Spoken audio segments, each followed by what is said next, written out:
Hello. For today's tasting, I'm trying something new, something I've not tried before. This is a whisky that's been blended in India.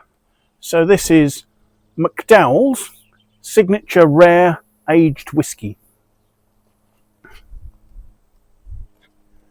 So McDowell's is an Indian spirit brand, which in volume terms is the largest in the world.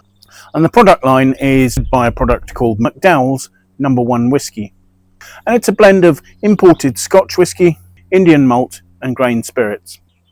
The brand was named after somebody called Angus McDowell, who was a Scottish businessman who set up his business in Madras in the 1820s, where he imported and sold cigars, tea and groceries. Now the company he started was bought out by Vittal Mallya's United Breweries in 1951. Mallya set up his first distillery in Kerala in 1959, and he was setting out to produce Indian versions of foreign spirits, known as Indian made foreign liquor, IMFL.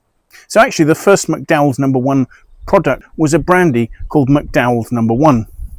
The whisky in the same range debuted in 1968, and then a rum appeared alongside them in the 1990s. Now, since 2006, McDowell's has become part of a company called United Spirits. Then United Spirits was purchased by the major spirits corporation Diageo during 2013 and 2014. Now, Signature was positioned as a sort of a step-up offering for discerning consumers, giving a more refined and complex drinking experience than the No. 1 whisky. And Signature is available in two variants: Signature Premium Grain and this whisky, Signature Rare Aged. And evidently these were launched in 1994. So Signature Rare is the premium end of the Signature whisky line. It was developed originally as an ultra premium product, but I believe now it just fits into a premium range. And the brand is supposed to emphasize extended maturation and the idea that that will deliver a richer flavor profile. So the idea of the brand is to target those consumers who are looking for international styles of whisky and are looking for blends with greater depth and balance. So supposedly the style is characterized by sort of smooth oaky notes from prolonged barrel age, layered with vanilla, gentle spices, hints of fruit, caramelized apples, dried fruits, dried apricot, elegant smoky notes. The Signature Rare features a higher proportion of aged Indian malts and of imported Scottish malts. And they go on to say that these are complemented by fine-grained spirit for smoothness. They talk about the formulation including 100% Indian aged malts that have been matured for several years.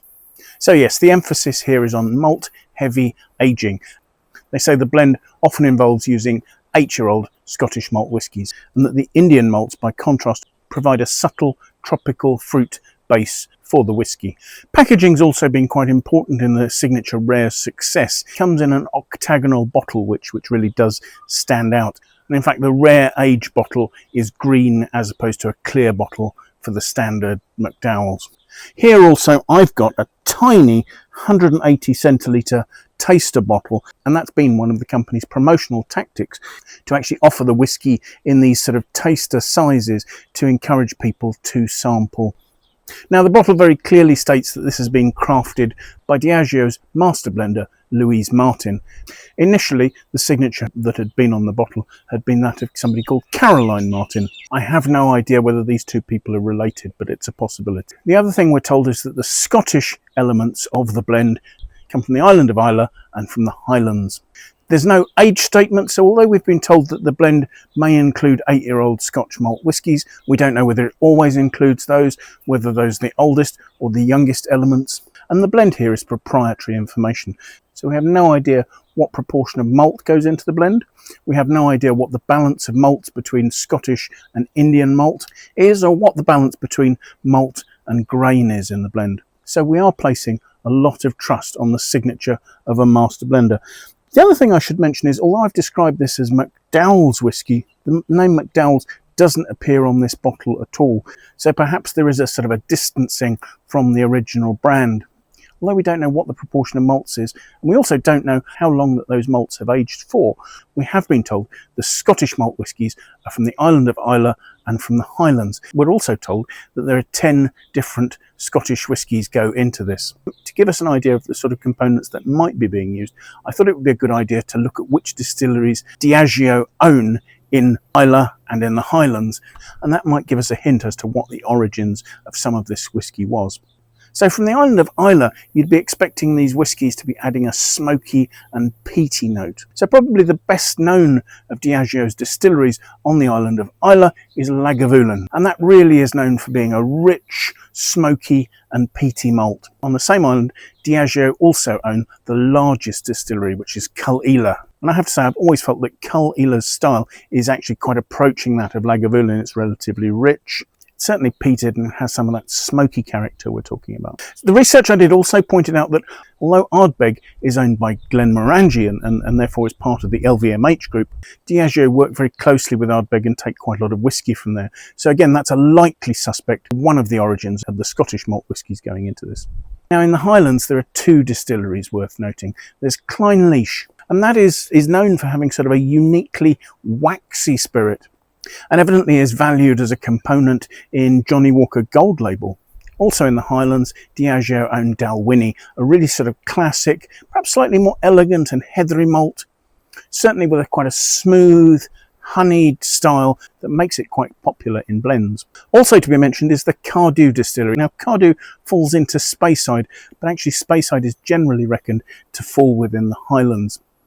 So it's possible that Cardew may contribute to the origins of this whisky as well. And it's worth knowing that Cardew is generally supposed to be a component for Johnnie Walker Black Label. Now those are just 6 distilleries. They say there are 10 Scottish whiskies going into this. It's not entirely clear whether the grain whisky comes entirely from India, so it's possible there may be some Scottish grain whisky going into this. However, I would have thought part of the benefit of adding grain would be that you would be adding locally produced grain whisky rather than shipping it. Now, I have absolutely no idea whether any of those 6 whiskies go into this blend, but given Diageo's ownership and involvement in them, I should imagine there's a very high chance. Also to be noted about Signature Aged Rare is the fact that following a 2021 relaunch, its new iterations have tried to position it as India's greenest whisky, something that fits quite nicely with its packaging in a green bottle, but actually relates to the sustainability practices used in its production and its packaging. The marketing emphasises the brand's production as an odyssey from grain to glass, stresses that its ingredients include the finest barley and freshest water. Now, as far as Signature is concerned, it's a relatively new brand, but in 2024 it had sales of 3.3 million 9-litre cases. And considering that's almost all being sold within India, that puts it amongst the top-selling Indian whisky brands. It's a brand that tries to differentiate itself from other premium brands like Royal Stag or Imperial Blue through having a prestige orientation to a heritage going back to the 1820s, but also by its innovative approaches, such as eco-friendly packaging and sustainable production. So, let's have a look at the whisky, shall we? I'll start by saying that's got a beautiful colour. There's a medium depth of sort of quite a yellowish gold. It's creating quite noticeable legs on the glass there as I swirl it. This is bottled at 42.8% alcohol, which is 75% proof. What I will just do before I nose it there is just pop a drop of water in there, just to open the aromas a little bit.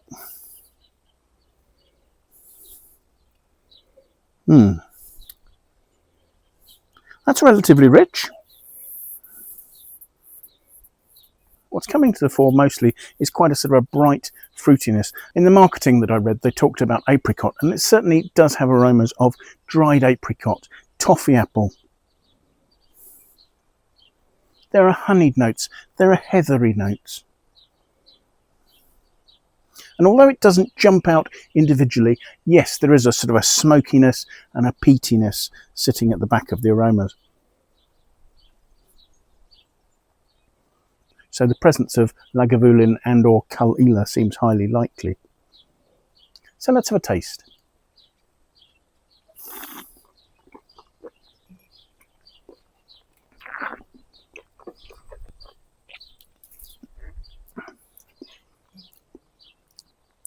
That's relatively warming. There's a mid-weight. There's quite an open, rounded, smooth fruitiness. And there are plenty of notes sitting above that, sort of delicate heather, delicate notes of smoke, peaty hint that are tending to open up a bit more on the back palate. They're not dominant. They are asserting themselves on the back of the palate, yet at the same time on the mid palate, there's still a broad, quite fruity, rounded richness. I have to say, I'm pleasantly surprised by this. What it seems to be offering is quite a rich, rounded, Highland sort of style, yet at the same time those notes of smokiness, heather, and the hints of peat that open up quite so nicely on the finish really do add an extra dimension to the whisky. I do think, however, that the spirit is really quite prominent, and to balance that it would require greater weight and richness than this possesses. Yet at the same time, if that were the case, it probably wouldn't be finishing with the elegant peaty notes that I'm enjoying. Now, there is no Wine Searcher aggregated critics score for this whisky, but I think if I had to score it, I would be scoring this in the region of 89 to 90 out of 100. And actually, as it develops in my mouth and it shows me more aspects, I think I'm coming down more on the side of this being worth 90 out of 100. So thank you so much for watching. I do hope you've enjoyed the tasting and you've found it of interest. If you have, it would be great if you'd press the like button. That would be fantastic. If you'd like to watch more of the tastings I'm doing, do please consider signing up and subscribing to my YouTube channel. I'd really appreciate your support. If you have friends you think might like to watch the video, do please feel free to pass it on to them. That would be great. And if you have any comments, if there are Indian whiskies you've tried you think I should be looking at, or any other remarks you have regarding the whisky, the tasting, or anything else related to that, do please pop those in the comments box below. I'd love to know what you think as well. So thank you once again for joining me, and I do hope that maybe you'll manage to make some time and come and join me again for another tasting in the very near future. Till then, bye for now.